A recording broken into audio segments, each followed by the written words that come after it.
কারবালা ময়দানে পেঁচার সাথে কি রহস্যময় ঘটনা ঘটেছিল, তাছাড়া ইমাম হোসেন রাদিয়াল্লাহু আনহু তাআলাকে কি বলেছিল, পেঁচা কেন সবসময় ভয়ে ভয়ে থাকে, আর কেনই বা এই পাখিটি জনমানবহীন জায়গায় থাকতে পছন্দ করে, কেন এটি সবসময় উদাস ও দুঃখী থাকে। আপনি যদি এর পেছনের ইতিহাস জানেন তখন আপনি হয়তো স্তব্ধ হয়ে যাবেন। পেঁচা সম্পর্কে অজানা তথ্য জানবো আজকের ভিডিওতে, তাই ভিডিওটি সম্পূর্ণ দেখবেন এবং শেয়ার করে সকলকে দেখার সুযোগ করে দেবেন। একবার এক ব্যক্তি ইমাম জাফর সাদিক রহমতুল্লাহ আলাইহের দরবারে জিজ্ঞেস করলেন, হুজুর, পেঁচা কেন সবসময় জনমানবহীন জায়গায় খোঁজ নেয়, কেন সে এত উদাস ও দুঃখী? ইমাম জাফর সাদিক রহমতুল্লাহ আলাইহে একটু চুপ করে থেকে তাকে বললেন, হে আগন্তুক, আজ তুমি যে পাখিটিকে এমন দেখে অভ্যস্ত হয়েছ সে সবসময় এমন ছিল না। পেঁচা একসময় মানুষের মাঝেই থাকতো এবং সুখে শান্তিতে বাঁচত, কিন্তু তার জীবনে এমন একটি ঘটনা ঘটে যা তার সমস্ত কিছু পাল্টে দেয়। লোকটি আবার প্রশ্ন করল, হুজুর, কি সেই ঘটনা? ইমাম জাফর রহমতুল্লাহ আলাইহি বলেন, এই পেঁচাটি রাসূল সাল্লাল্লাহু আলাইহি ওয়াসাল্লামের বংশধরদের ভালোবাসত।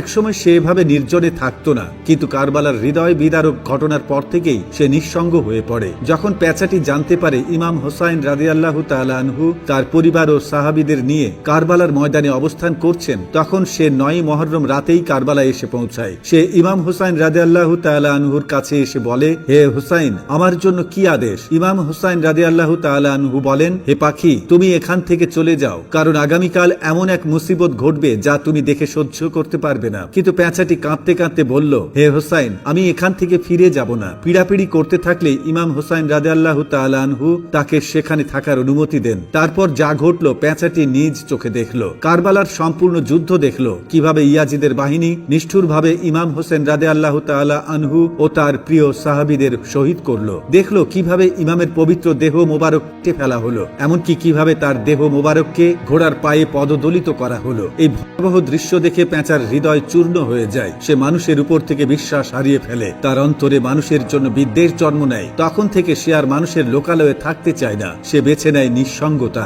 এমন সব প্রান্তর যেখানে মানুষের ছায়াও তার উপর না পড়ে। সে থেকেই পাখিটি হয়ে উঠেছে এক নীরব সাক্ষী। কারবালার রক্তাক্ত ইতিহাস আজও অনেকে পেঁচাকে দেখে ভয় পায়। সে যদি বাড়ির আশেপাশে ডাকে, লোকজন ভাবে কোনো অশুভ কিছু আসছে। অনেকে তো পেঁচার ডাক শুনলেই বাড়ি ছেড়ে চলে যায়। কিন্তু বন্ধুরা, এই পাখি কোনো অলক্ষী বা অপয়া নয়, বরং এই পাখির চোখে ছিল কারবালার কান্না। এই পাখির হৃদয়ে আজও বাজে ইমাম হোসাইনের শাহাদাতের হাহাকার। তাই মনে রাখবেন, পেঁচা ডাকার কারণে কোনো বিপদ আসে না। সে রাতে ডাকুক বা দিনে ডাকুক, এতে ভয়ের কিছু নেই। পেঁচা শুধু একটি পাখি, সেই ভালোবেসেছিল তার মালিককে, আর সেই ভালোবাসার মূল্য দিতে গিয়ে হারিয়েছে তার হাসি মুখ, তার জীবনযাপন, তার ভরসা। তো দর্শক, এতক্ষণ আমাদের সাথে থাকার জন্য আপনাকে অনেক ধন্যবাদ।